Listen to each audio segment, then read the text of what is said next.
Hello everyone, আমি পৌশালী চলে এলাম আরো একটা নতুন ভিডিও নিয়ে।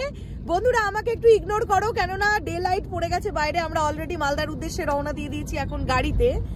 এখন বিষয়টা হচ্ছে যে ব্যাপারটা নিয়ে কথা বলবো, জাস্ট আধ ঘন্টা আগে বাড়ি থেকে একটা ভিডিও বানিয়ে এলাম যে IMDb-তে খাদান মোস্ট অ্যান্টিসিপেটেড ফিল্মের মধ্যে 3 নম্বরে ট্রেন্ড করছে, লিস্টের মধ্যে 3 নম্বরে ছিল।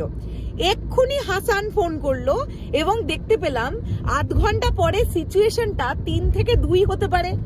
ব্যাপারটা এরকম নয় 3 থেকে 1, মানে এখন IMDb-তে দেবদার খাদান মোস্ট অ্যান্টিসিপেটেড ফিল্মে 1 নম্বরে ট্রেন্ড করছে। ইয়েস ইয়েস, প্রচন্ড আনন্দের খবর এটা, দারুণ আনন্দের খবর এটা। এখনো রিলিজের কিন্তু অনেকগুলো দিন বাকি বন্ধুরা, এখনো রিলিজের আমরা বলতে পারি গোটা 10টা দিন বাকি।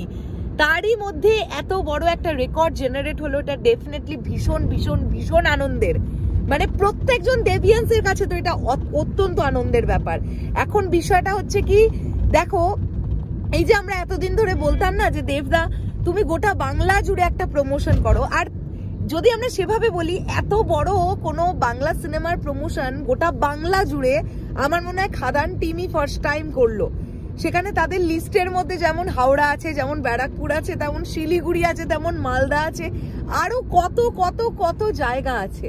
তো এই যে প্রমোশন গুলো বা এই যে চারিদিকে ধরো বিভিন্ন সোশ্যাল মিডিয়া ইনফ্লুয়েন্সার যারা আছেন তারা তাদের মতন করে ভিডিও তৈরি করছেন, সোশ্যাল মিডিয়ায় সেই ভিডিওগুলো আপলোড হচ্ছে, কিছু স্পেশাল স্পেশাল ক্লিপিংস ভাইরাল হচ্ছে। এই সমস্ত ব্যাপারগুলো না ভীষণ পজিটিভ। আর সব থেকে বড় কথা হচ্ছে স্পেশালি খাদানের প্রি ট্রেলার এত প্রশংসিত হয়েছে, সবকটা কন্টেন্টই ভালো, কোনো ডাউট নেই। স্পেশালি খাদানের প্রি ট্রেলার এত প্রশংসিত হয়েছে যে সাধারণ দর্শকও খাদান সিনেমাটা দেখতে যাবে বলে তারা এক্সাইটেড হয়ে আছে। আর এই যে তারা এক্সাইটেড হয়ে আছে তার প্রমাণ হচ্ছে এই যে IMDb। বুঝতে পারছো তো বিষয়টা, মানে কত লোক মানে খুলে খুলে দেখছে খাদানের বিষয়পত্রগুলো, তারা জানার চেষ্টা করছে IMDb থেকে। নাহলে মোস্ট অ্যান্টিসিপেটেড ফিল্মের মধ্যে 10 দিন এখনো মুক্তির বাকি, খাদান নাম্বার 1-এ উঠে গেছে। তোমরা ভাবতে পারছো কতটা প্রাউডের মোমেন্ট আমাদের প্রত্যেকজন বাঙালির জন্য এই বিষয়টা।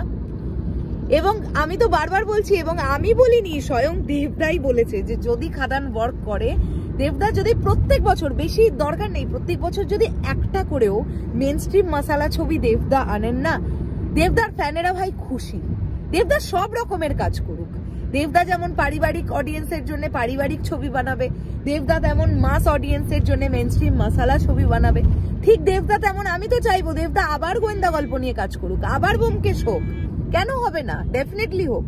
সব রকম ব্যাপারে দেবদা থাকুক, সব রকমের চরিত্র প্লে করুক।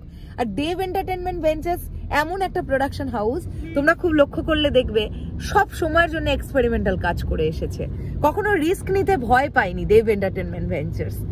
সো কোনো প্রজেক্টের সঙ্গে দেব এন্টারটেনমেন্ট ভেঞ্চার্স জড়িত থাকলেই মনে হয় ভাই প্রজেক্টটা অন্যরকম হবে। দেখো না এই যে কিছুদিনের মধ্যে এই যে বিনোদিনী আসবে, কতটা এক্সপেরিমেন্টাল একটা প্রজেক্ট বলো তো, নটি বিনোদিনীকে কেন্দ্র করে সেই পিরিয়ডটাকে ফুটিয়ে তোলার। যাই হোক, আমরা এখন খাদান নিয়ে আছি, আমরা এখন খাদান নিয়ে থাকি, এরপরে বিনোদিনী ঢুকবে যখন তখন আমরা বিনোদিনী নিয়ে কথা বলবো।